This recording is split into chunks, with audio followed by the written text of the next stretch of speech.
Hello student. तो आज हम बात करेंगे कक्षा 10 के चैप्टर 2 बहुपद पॉलिनोमियल्स में एक्सरसाइज 2.4 जो आपका ऐच्छिक है। यहाँ पे क्वेश्चन 3 लिखा है, तो देखेंगे हम क्वेश्चन 3 में क्या है। इसके पहले हमने क्वेश्चन 2 देखा था। यदि बहुपद x³ - 3x² + x + 1 के शून्य a - b a और a + b हो तो a + b का मान ज्ञात कीजिए। तो प्रश्न में क्या कहा है इसको समझ लेते हैं। यहाँ पे एक बहुपद दी गई है, यहाँ पे एक शून्य दिए गए हैं, यहाँ पे 3 शून्य दिए गए हैं। कितने शून्य? 3 शून्य, क्योंकि ये त्रिघात है। यहाँ पे देखिए घात 3 लगा है। त्रिघात बहुपद में 3 शून्य होंगे और द्विघात बहुपद में 2 शून्य होंगे। तो यहाँ पे ये लिखा गया, तो a और b का मान ज्ञात कीजिए। जो हमने शून्य यहाँ पे देख रहे हैं, यहाँ पे शून्य जो लिखा गया है ये चर में लिखा गया है, a b में, किसमें? a और b में। तो a और b का मान ज्ञात करना है। तो चलिए देखते हैं किस प्रकार से इसका मान ज्ञात होता है। तो सबसे पहले हम क्या मानते हैं, सबसे पहले हम शून्य लिखेंगे। तो लिखेंगे शून्य बराबर a - b, a और a + b। हमने जो है शून्य को नोट कर लिया। इसके बाद आप बहुपद को नोट करेंगे तो लिखेंगे बहुपद, यहाँ पर लिखेंगे x³ - 3x² + x + 1। ये हमने बहुपद को नोट कर लिया। अब ये जो शून्यक है ये अल्फ़ा और बीटा और गामा है। ये क्या है? पहला अल्फ़ा है, दूसरा आपका बीटा है, तीसरा आपका गामा है। और जो ये बहुपद लिखा गया ये कंपेयर करना है किससे? ax³ + bx² + cx + d। इसे कंपेयर किया जाए। ये आपका सूत्र होता है, क्या होता है? फार्मूला होता है। तो यहाँ पे कंपेयर करके हम लिखेंगे तो लिखेंगे अल्फ़ा बराबर a - b, बीटा बराबर a, गामा बराबर a + b। ये हो गया। अब यहाँ पे a, b और c का मान लिखेंगे। यहाँ पे देखिए, यहाँ पे कंपेयर करना है। a के स्थान पे क्या लिखा है? a, कुछ नहीं लिखा तो लिखेंगे a बराबर 1। फिर b के स्थान पे क्या लिखा है? -3 लिखा है यहाँ पे, तो लिखेंगे -3। c के स्थान पे देखिए यहाँ पे क्या लिखा है? कुछ नहीं लिखा तो लिखेंगे 1। और d के स्थान पे क्या लिखा है? 1 लिखा है तो लिखेंगे 1। तो a, b और c, d का मान ज्ञात हो गया। अल्फ़ा, बीटा, गामा का मान ज्ञात हो गया। हमको जो है अब क्या ज्ञात करना है? a और b का मान ज्ञात करना है। तो चलिए शून्य पे चलते हैं। शून्य का योगफल, शून्य का योगफल, तो यहाँ पे हम देखेंगे शून्य का योगफल और शून्य का गुणनफल। तो चलिए लिखते हैं शून्य का योगफल।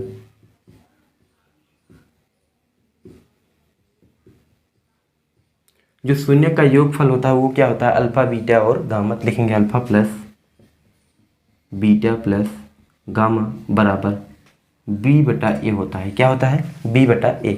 तो शून्य का योगफल जो होता है आपका अल्फ़ा, बीटा, गामा, जो आपका होता है अल्फ़ा + बीटा + गामा = b/a होता है। b क्या होता है? x² का गुणांक। a क्या होता है? x³ का गुणांक। देखिए यहाँ पे b क्या है? x² का गुणांक और a आपका x³ का गुणांक है। तो ये आपको पहले से पता है। तो यहाँ पे हम मान रखेंगे, अब अल्फ़ा, बीटा, गामा का मान रख दीजिए और उधर है आपका a और b का मान रख दीजिए। आपको सॉल्व कर लेना, कुछ मान आएगा आपका। अल्फ़ा, बीटा, गामा का मान रखते हैं यहाँ पे। तो अल्फ़ा के स्थान पर हम लिखेंगे a - b, फिर +a, फिर +a + b। फिर चलिए इधर आपका b/a है। क्या है? b/a है। तो यहाँ पे हम मान रखेंगे। अब ये जो आपका अल्फ़ा + बीटा + गामा तो ये माइनस में होता है। सॉरी, यहाँ पे भूल गए थे लगाने के लिए माइनस। तो आपका शून्य का जो योगफल होता है अल्फ़ा + बीटा + गामा वो आपका -b/a होता है। क्या होता है? -b/a।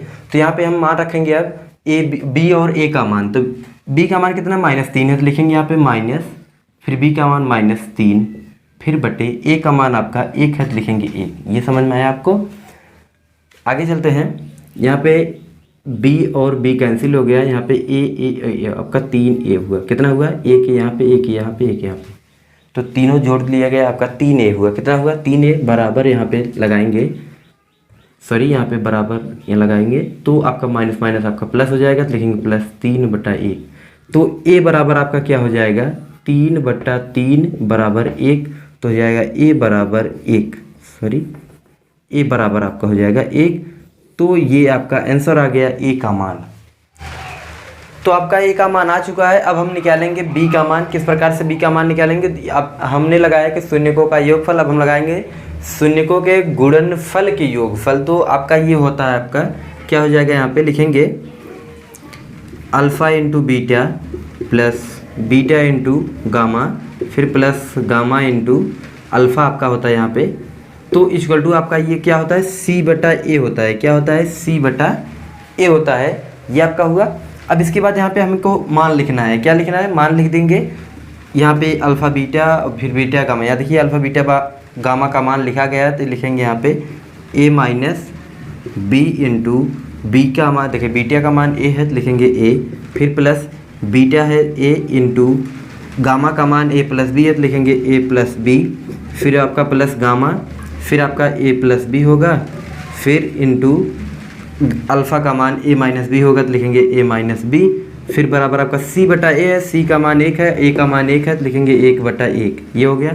अब यहाँ ध्यान देखिए ए बराबर 1 लिखा है। क्या लिखा है, ए बराबर 1 लिखा है, तो ए का मान हम 1 रखेंगे इसमें, तो लिखेंगे ए का मान रखने पर, ए बराबर 1 रखने पर जो है हम ए का मान 1 लिखने वाले हैं यहाँ पे, तो यहाँ लिखेंगे 1, लिखेंगे 1 माइनस बी गुणे 1, ये हो गया, फिर प्लस 1 गुणे 1 प्लस बी, फिर आपका प्लस होगा 1 प्लस बी और 1 माइनस बी बराबर 1 बटा 1, ये हो गया।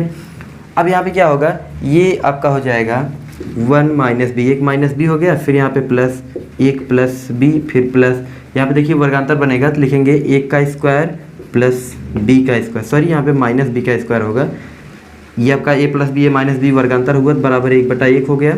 अब यहाँ पे देखिए यहाँ पे माइनस बी है, यहाँ पे प्लस बी है, दोनों कैंसिल हो गया। यहाँ पे 1 को हम जोड़ लेंगे तो 1 2 3 कितना हुआ, 3 हुआ, तो यहाँ लिखेंगे 3 माइनस बी स्क्वायर बराबर 1, लिखेंगे माइनस बी स्क्वायर बराबर 1 माइनस कितना 3, तो आपका कितना हो जाएगा, बराबर -2 हो जाएगा।